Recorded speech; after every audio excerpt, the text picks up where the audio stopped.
Remontémonos a 1965, 13 años antes de que se grabara el episodio del programa de citas.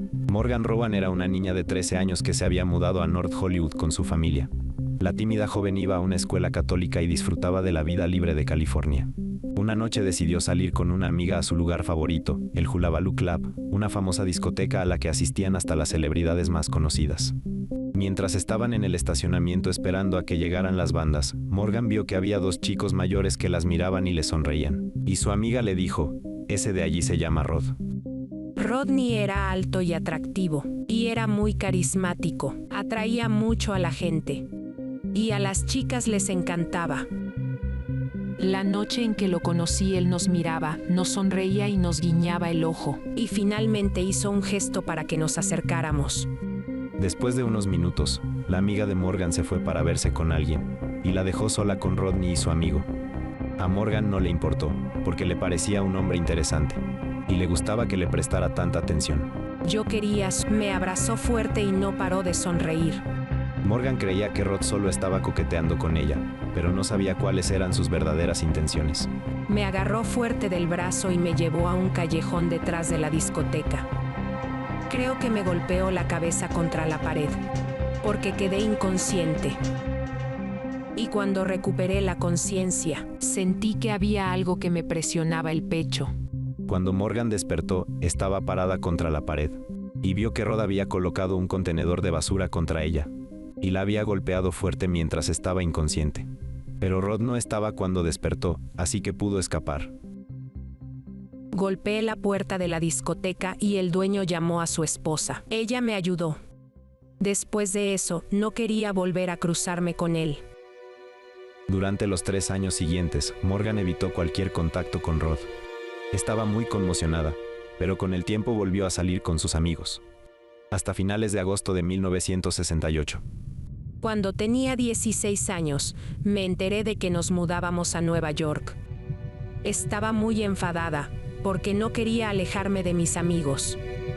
4 días antes de mudarse a Nueva York, Morgan decidió salir a divertirse con sus amigos por última vez en el Sunset Strip. Esa noche había cientos de personas en la calle cantando, bailando o pasando el rato. Y hablábamos con mucha gente. De repente Rod apareció entre la multitud y sentí escalofríos. Morgan intentó ignorarlo y seguir disfrutando la noche. No quería arruinar la última salida con sus amigos. Aproximadamente 1 hora después, mis 2 amigos se acercaron y me invitaron a ir con ellos a IHOP. Así que nos subimos a un auto. Me senté en el medio y mis amigos Ivy y Mike iban a mi lado en la parte de atrás.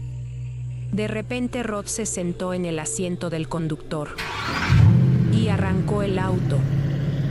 Morgan estaba aterrada. No les había contado a sus amigos lo que le había hecho Rodney, y mientras iban al restaurante, no sabía si debía escapar o fingir que no había pasado nada. Fuimos al restaurante y Rodney prácticamente me ignoró mientras estábamos allí. En un momento me levanté para ir al baño y pasé junto a un teléfono que había en el lugar. Mi papá siempre pegaba una moneda dentro de mis zapatos para que yo pudiera pedir ayuda si alguna vez estaba en problemas. Entonces tomé la moneda y me quedé allí pensando. Música estaba fuerte y había mucha gente hablando. Yo estaba ansiosa por irme y no quería sentarme, así que caminaba de un lado a otro. En un momento de la noche, me alejé de mis amigos por un instante. No sé cómo, pero Rod apareció de la nada. Me agarró del brazo y me llevó a la fuerza hasta su habitación. Mientras Morgan trataba de levantarse del suelo, Rod tomó una barra de metal y la puso en los soportes que había a cada lado de la puerta, para impedir que alguien la abriera. Empecé a darme cuenta de que estaba en peligro. Entonces me alejé de él hasta que me topé con la pared. Y bueno, traté de ser valiente y le dije que no podía retenerme allí. Y entonces me golpeó entre los ojos con toda su fuerza. Rob sacó un cuchillo y le cortó la corbata del cuello. Podía sentir cómo la sangre comenzaba a fluir. Rod le cortó el resto de la ropa con el cuchillo, por lo que Morgan quedó desnuda. Cuando se paró para quitarse los pantalones, vi que el cuchillo estaba tirado en el piso y no podía sacármelo de la cabeza. Pensé que si lograba moverme hasta ponerme encima del cuchillo, él no podría levantarlo para amor. Tuve la sensación de que estaba cayéndome a un pozo. Me sentía así, en un pozo oscuro y profundo. Yo rezaba para que todo terminara, porque sabía que me iba a morir, pero de repente se escuchó un gran alboroto. Aunque la música fuerte impedía que los invitados oyeran lo que ocurría en la habitación de Rod, los amigos de Morgan notaron su ausencia y fueron a golpear la puerta. Rod se enojó y se desquitó violentamente con Morgan. La joven empezó a perder el conocimiento y apenas estaba consciente. Pero de repente oyó que se rompía la ventana. Mi amigo Mike rompió la ventana de la habitación. Podía sentir el aire fresco que entraba de afuera. Todos corrieron al cuarto y lo vieron ahí parado, desnudo de la cintura para abajo con la camisa manchada de sangre. Entonces dijo, llévensela. Si mi amigo Mike no hubiera roto la ventana, yo no estaría aquí hoy. Morgan salió corriendo a la calle y solo llevaba una blusa rasgada. Mike la encontró y le suplicó que pidiera ayuda, pero ella se negó a hacerlo. No quería que sus padres supieran lo que le había pasado. Sabía que nunca podría contarle eso a mi madre o a mi padre. No podía hacerle eso a mi mamá. Ella era frágil y no habría podido soportarlo. Morgan accedió a ir a la casa de Mike para que la ayudaran. No sé quién llamó a la policía, pero llegó un oficial y yo me negaba a hablar con él porque no quería que mis padres se enteraran. Yo no quería responder, así que se fue. No importa si ella quería denunciarlo o no. El oficial ya tenía bastante información que debería haber reportado, pero no lo hizo. Cuando llegué a Nueva York, la persona que había sido ya no existía. Estaba taciturna, callada y angustiada. Mis padres creían que estaba triste porque me había ido de California, pero yo estaba conmocionada. En octubre de 1968 sucedió algo. Morgan estaba viviendo en Nueva York y estaba tratando de olvidar el ataque, pero un día recibió una carta de una chica que había estado en la fiesta esa noche. Recuerdo el día en que llegó la carta. Cuando la abrí, un recorte de un periódico se cayó al suelo. El artículo decía que Rod Alcalá había violado a una niña de 8 años y había intentado matarla. Estaba muy abrumada porque me sentía culpable. Yo no había hecho nada y podría haber evitado ese ataque. Debería haberles contado todo a mis padres. Debería haber vuelto a matarlo con mis propias manos.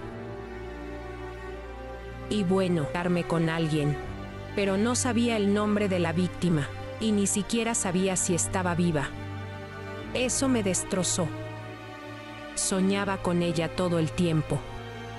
No conocía su nombre ni su rostro, era como un fantasma. Empecé a ir a la biblioteca para buscar artículos del LA Times en microfilmes, porque quería saber si la niña había sobrevivido. Rodney Alcalá, el hombre que Morgan conocía como Rod, aparecía en todos los periódicos, pero todavía no había noticias de su arresto. Parecía que había desaparecido. Lo que ella no sabía era que Rodney Alcalá también había viajado a la ciudad de Nueva York. Le dispararon al senador Kennedy. El disparo salió de un edificio. Soy Bill McCrary, y hoy estoy en North Tarrytown porque hallaron el cuerpo de la hija de un multimillonario que llevaba 11 meses desaparecida. En este momento, un médico forense está examinando el cuerpo de la señorita Hoover para determinar si fue víctima de un asesinato. En 1971, 3 años después del ataque a Morgan, 2 chicas entraron a la oficina de correos de Nuevo Hampshire, a menos de 480 kilómetros de la casa de la joven. Las chicas notaron que en la pared había una imagen de las personas más buscadas por el FBI. Y allí vieron la foto de su supervisor del campamento, un hombre que conocían como John Berger, pero el nombre que aparecía en la imagen era Rodney Alcalá. Un día recibí una llamada del FBI de Nuevo Hampshire. Me dijeron que habían detenido al tipo que yo estaba buscando, Rodney James Alcalá. La noticia me alegró mucho. Parece demasiado bueno para ser verdad, pero la policía arrestó a Alcalá luego de que se mudara a la otra punta del país y se cambiara el nombre a John Berger. Estaba trabajando en un campamento para chicas adolescentes. Y además me habían informado que estaba saliendo con la hija adolescente del dueño del campamento. Alcalá había buscado a propósito un trabajo como profesor de fotografía en un campamento de verano que era solo para chicas. La policía suponía que estaba buscando a su próxima víctima. El 12 de agosto de 1971 fui a buscarlo. Lo llevé al aeropuerto y lo traje de vuelta. Pensaba que iban a darle una condena de 20 o 30 años. El detective Steve Hodel estaba convencido de que el caso estaba resuelto y de que había sacado a Rodney Alcalá de las calles para siempre. Pero nada resultó como esperaba. Alcalá enfrentó cargos por secuestro, violación e intento de homicidio. Aunque habían hallado pruebas físicas en su casa y tenían varios testigos y la identificación que había hecho la víctima de Rodney, el caso en su contra se desmoronó porque faltaba una testigo clave. En ese momento fui a la biblioteca y busqué información. Eso me rompió el corazón. Creí que tenía un daño cerebral grave y que no podría llevar una vida normal. Fue muy doloroso para mí. Cuando Alcalá un acuerdo de culpabilidad. Rodney aceptó el cargo de abuso de menores a cambio de una reducción de su condena, pero el juez le dio una pena de 1 año con posibilidad de libertad condicional, lo que impactó a todos.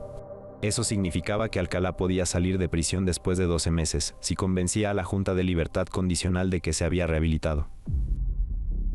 En agosto de 1974, después de que Alcalá pasara solo 34 meses en una cárcel estatal, la Junta decidió que saliera en libertad. Creo encantador. Para mí utilizó sus trucos mentales con el psicólogo para que hiciera la recomendación. Seguro creyó que estaba mejor y se había curado, y que podía volver a vivir en sociedad. Pero Rodney James Alcalá todavía no le había mostrado al mundo qué clase de monstruo era. El 20 de junio de 1979, 5 años después de la liberación de Alcalá, Robin Samso y su amiga Bridget, 2 niñas de 12 años, estaban jugando en Huntington Beach cuando se les acercó un hombre.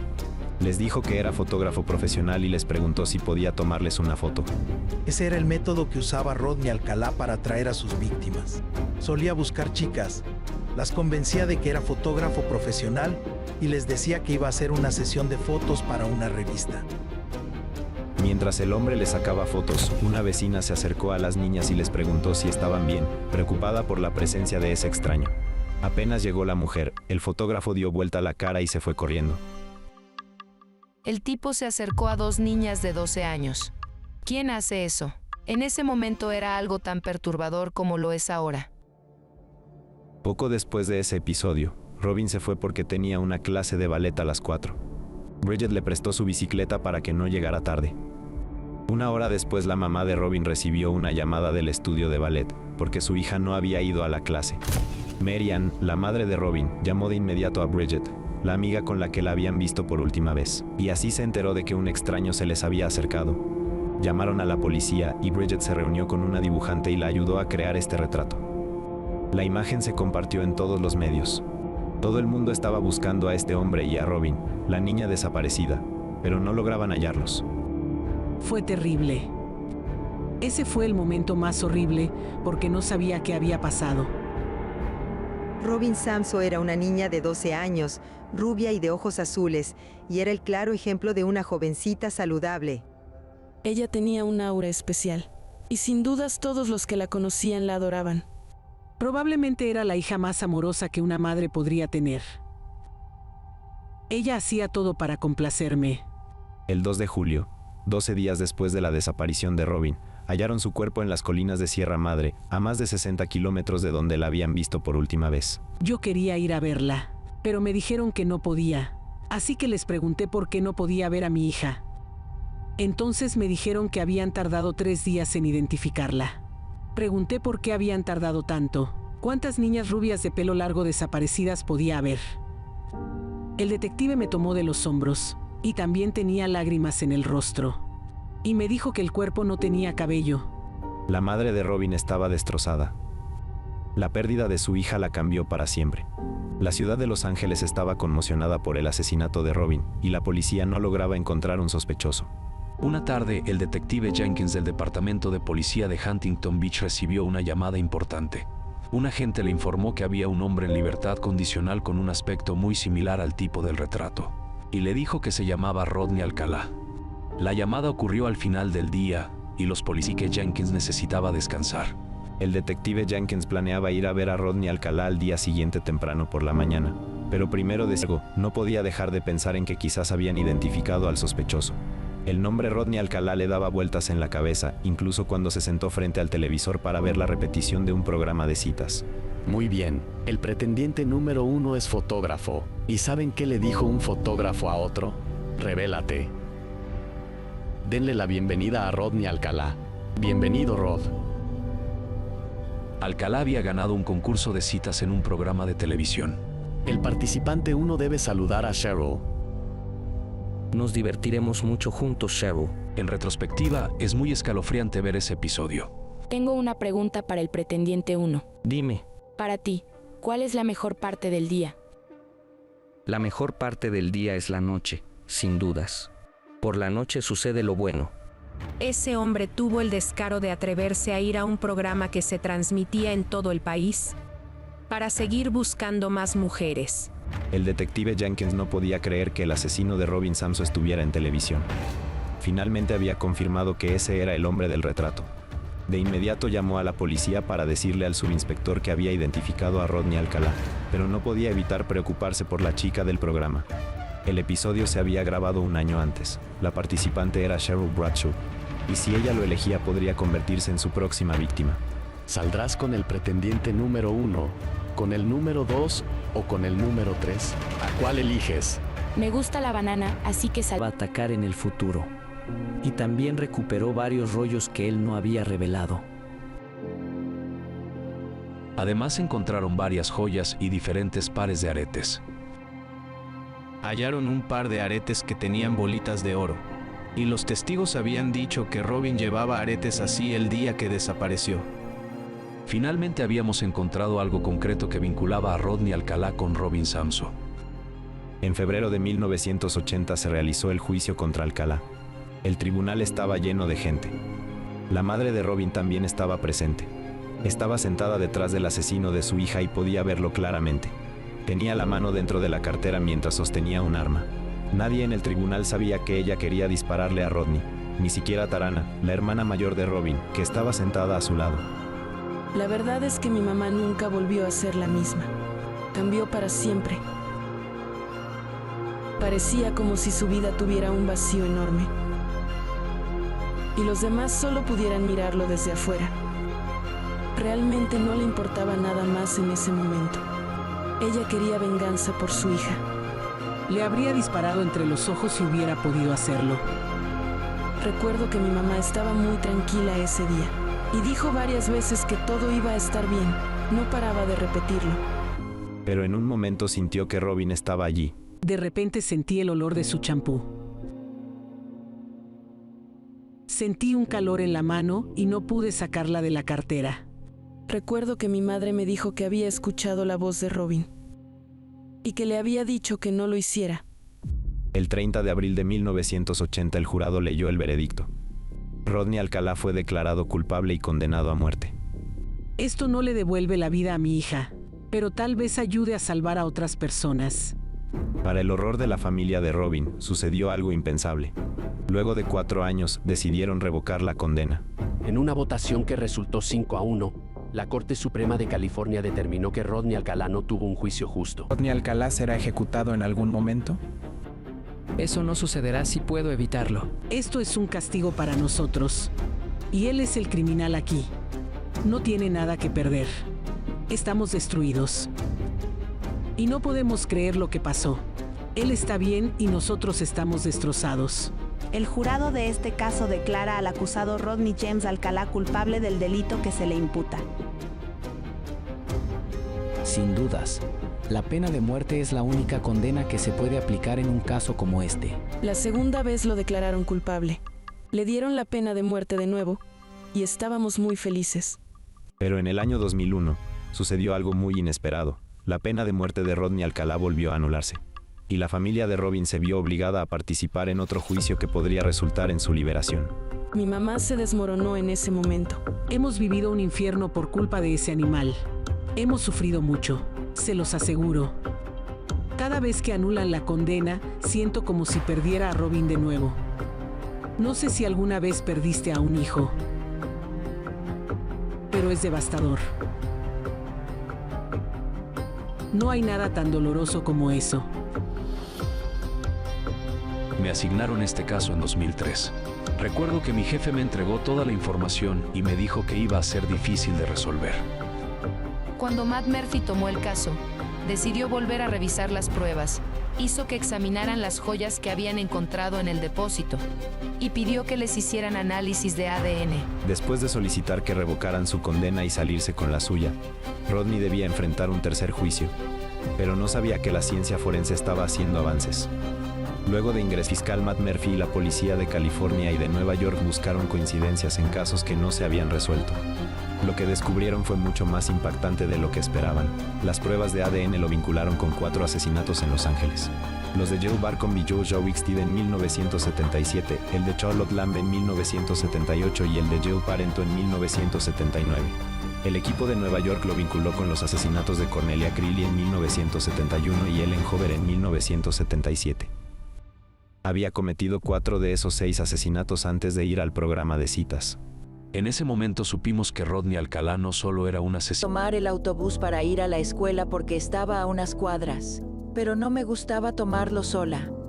Se me acercó un auto y el conductor me preguntó si necesitaba que me llevara a la escuela. Tenía la ventana baja. Yo estaba en la acera y le hablaba a través de la ventana del acompañante. Tali le dijo que sus padres no la dejaban viajar con desconocidos. Y entonces él le contestó que conocía a sus padres. Para mí era totalmente posible que conociera a mi familia. Mi papá trabajaba en la industria musical, así que venían muchos personajes peculiares a casa. Me parecía posible que los conociera, y no quería ser grosera con él. No sabía que debía temerle a la gente. Cuando me subí al auto me preguntó a qué hora debía entrar a la escuela, y como teníamos tiempo, me dijo que iba a mostrarme un póster. No me sentía para nada cómoda en ese momento, pero igualmente me llevó a su casa. Yo iba detrás de él, y eso es todo lo que recuerdo. Me golpeó en la cabeza apenas entré y quedé inconsciente. Tali despertó del coma un mes después, y no tenía idea de lo que le había pasado. Mis padres... Donald Haynes le contó al oficial Chris Camacho exactamente lo que vio, y le señaló la casa a la que habían entrado. Camacho pidió refuerzos de inmediato. Decidí ir hasta la casa y golpeé la puerta, y mientras estaba afuera, escuché que alguien estaba corriendo. En ese momento apareció el sospechoso y corrió la cortina. Entonces lo miré a la cara y le dije que abriera la puerta porque quería hablar con él. Me pidió que esperara un momento porque recién salía de ducharse, pero pude ver que no estaba mojado y no llevaba una toalla. Solo estaba desnudo. Se notaba que estaba muy enojado. No estaba tranquilo y claramente tenía una mirada nerviosa y al mismo tiempo llena de ira. Entonces volví a pedirle que me abriera porque necesitaba hablar un momento con él. Luego apoyé la oreja contra la puerta. A la derecha estaba el comedor, a la izquierda la sala de estar y adelante la cocina.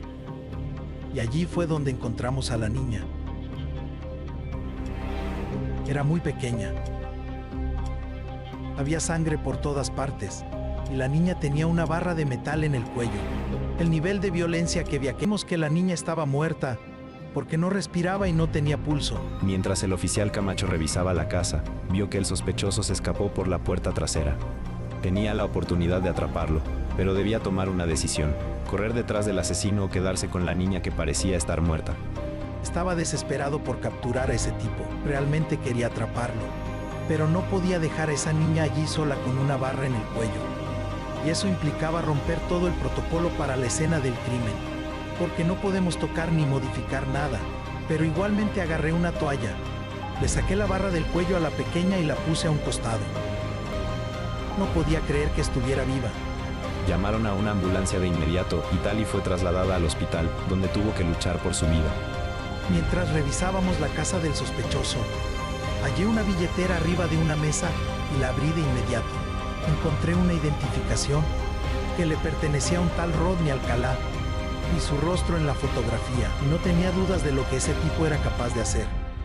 Quería ir al hospital para ver cómo estaba la niña. Hablé con el médico y me dijo: si no le hubieras quitado la barra del cuello no estaría viva, porque le despejaste las vías respiratorias. Y a decir verdad, quedé impactado. Fue muy fuerte. Esa historia conmocionó a todos en el tribunal.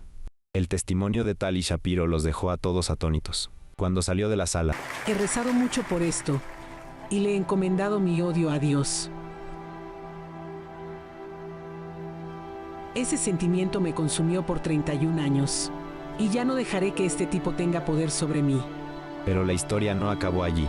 Luego de la condena, las autoridades publicaron 120 fotos que habían encontrado en el depósito de Alcalá, con la esperanza de identificar a posibles víctimas y resolver casos de gente desaparecida. En 2015, Kathy Thornton vio esas fotografías e identificó a su hermana Christine, que había desaparecido 39 años antes. Después de pasar toda su vida buscando respuestas, Kathy finalmente pudo dejar a su hermana descansar en paz. Veamos las noticias más importantes de hoy. El asesino serial Rodney Alcalá murió en la cárcel. El famoso asesino del programa de citas murió esta mañana mientras esperaba su ejecución. Siento que Robin dejó una huella aunque haya vivido solo 12 años. Ella impidió que él siguiera matando a más gente. Y creo que si le hubieran dicho que Dios la había escogido para esa misión tan especial, ella lo habría aceptado. Tardé mucho tiempo en darme cuenta de que cuando el mal pasa por tu vida, te cambia por completo. Eso es cierto.